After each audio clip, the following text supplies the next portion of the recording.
Good morning. Question. Do you know who has the longest career in television? A hint. She just turned 99 years old on January the 17th. It was her 99th birthday. It's Betty White.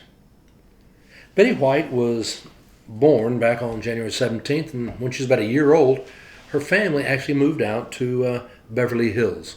That's where she grew up there in California. Fell in love with the area, and they lived through the Depression, and it was very hard on her family. When she graduated from high school, girls in those days, they didn't really go on to college. That wasn't really encouraged. Didn't have a lot of women in college.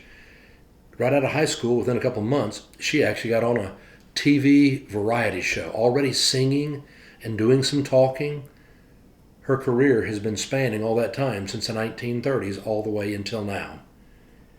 Turned out that she's been on so many different shows. I started looking back on what they were, and you'll remember some of them. I mean, she was on a lot of game shows. Password, Match Game, Tattletales, Hollywood Squares, $25,000 Pyramid. All those were different game shows, and she was going from one to the other. But at the same time, she was also on some other wonderful shows. The Mary Tyler Moore Show. That's where she earned her first Emmy.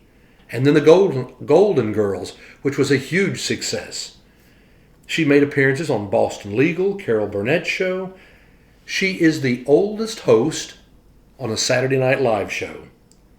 Longest career in history. What I thought was interesting, though, was actually back in the 1960s, she was offered to anchor the Today Show. But in order to anchor the Today Show, she was going to have to move from California to live in New York. And she decided she didn't want to do that. And so the position went to Barbara Walters. Talk about two different lives taking a different path because she said no. And it's because she's lived there so long, she's known as the honorary mayor of Beverly Hills. What else was fascinating was it was back in 1954. She had the Betty White Show. It aired on NBC.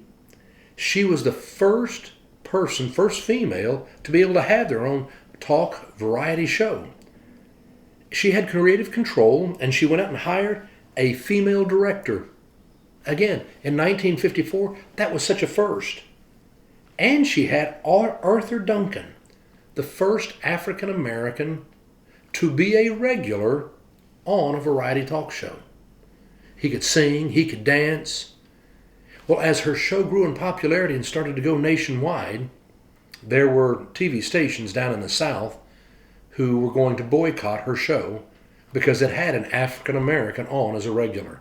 And they said, if you want us to carry your show, then he's got to go.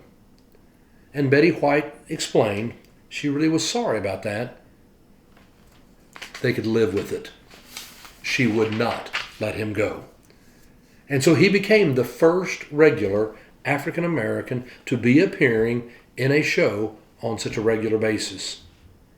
When that show ended, there was someone else who saw his talent and picked Arthur up. It was Lawrence Welk. And he would be on the Lawrence Welk Show for 20 years. He too was the pioneer. Now, Betty is an amazing person, and you think, 99 years old. We know her love for animals.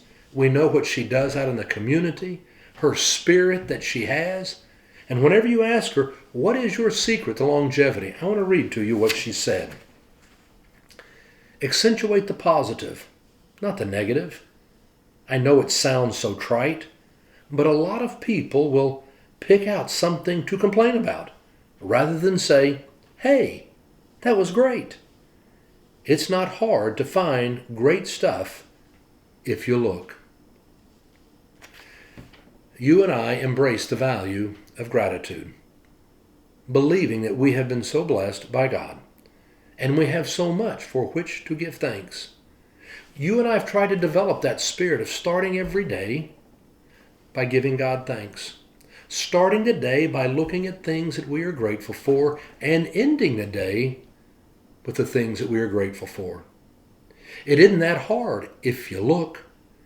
And if you and I will look, I believe not only will we live longer, we will live far better. Go out and have a grateful and good day.